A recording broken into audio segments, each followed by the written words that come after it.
Isang pagpalang araw po sa ating lahat. Welcome back po sa ating 365 Daily Devotion with Pastor Russell Ocampo. So, ang topic po natin for today is Factory Idols. At syempre, patuloy pa rin po tayo sa ating Bible Character Edition. So, ang concept po natin for today is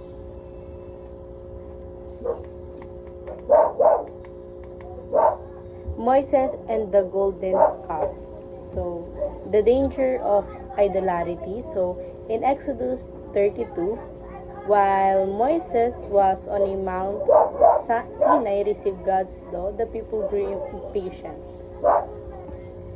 They asked Aaron to make them a god they could see. Aaron made a golden calf, and the people worshipped it. It was a great sin because God had saved them from Egypt and had clearly said, "You shall have no other gods before me." In Exodus chapter 20 verse 3, idolatry means replacing the true God with something else.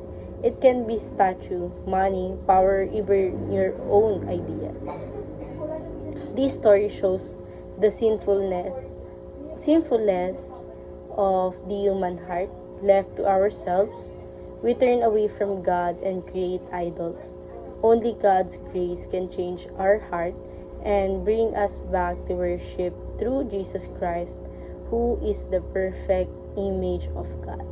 At makita natin ito sa Exodus chapter 32, ang sabi dito, when the people saw that Moses delayed to come down from the mountain, the people gathered themselves together to Aaron and said to him, Up, make us a good shall go before us.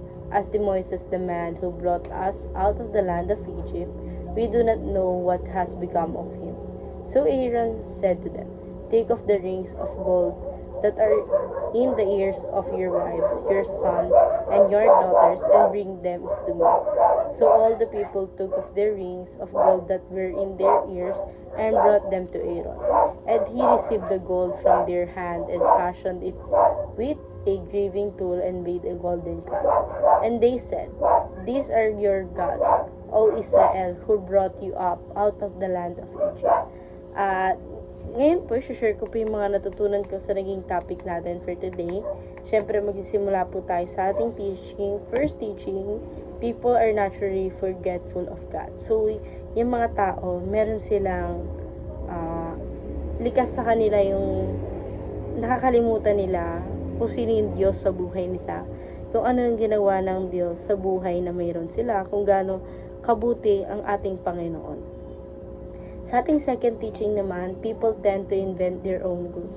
So, yung mga tao, gumagawa rin sila sa mga paraang makakabuti para sa kanila. Siyempre, yung ibang tao kahit hindi na yun yung gusto ng Panginoong Kristo sa buhay nila, ginagawa nila dahil sa tingin nila ayun yung tama. But then, sa mata ng Diyos, sobrang mali na pala yung ginagawa nila.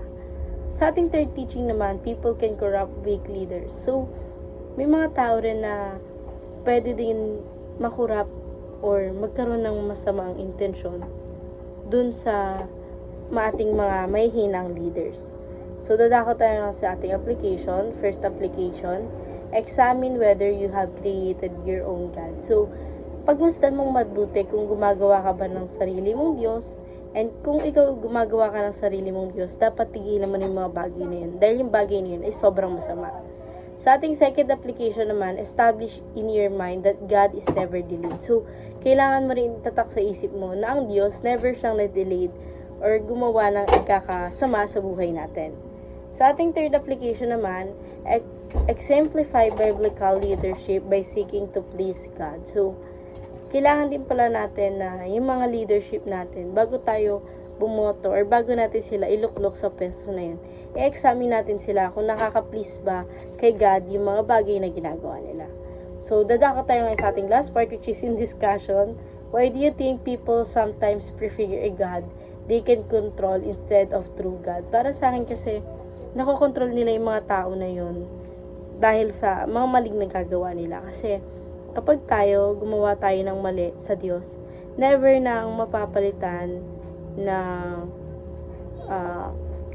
mahigit na pagkakamali yung mga bagay na yun. But then, kapag gumawa sila ng pagkakamali sa isang tao, and may pakita lang nila sa ibang tao na mabuti sila or ma-brainwash nila yung isang tao na yon, syempre, nawawala yung tent dun sa ginawa nila, even though they are not sorry for what they did. So, ayun lang po for our today's discussion. Thank you for watching.